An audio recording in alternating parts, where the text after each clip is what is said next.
ওয়ালাইকুম আসসালাম।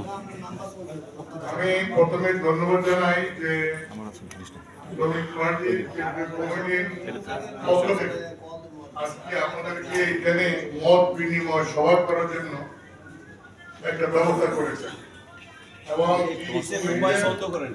আমরা যে করে দিলাম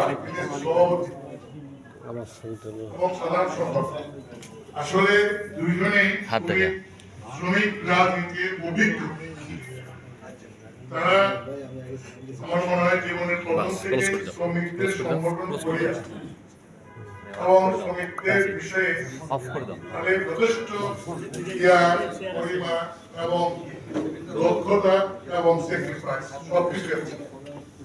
আমার মনে হয় মাননীয় চেয়ারম্যান জাতীয় শ্রমিক পার্টির যে নতুন কমিটি করে দিয়েছেন, আমি মনে করি নেতৃত্বের মাধ্যমে এই কমিটিটা করে দেওয়া হয়েছে এবং আমরা খুব আশাবাদী যে আজকে এই কমিটির সভাপতি এবং সাধারণ সম্পাদক তাদের দুজনের মাধ্যমে সারা দেশে আমরা জাতীয় পার্টিকে সংগঠিত করতে পারবো। একটা শক্তিশালী সংগঠন হিসাবে আমরা নিশ্চয়ই দেখতে পাবো।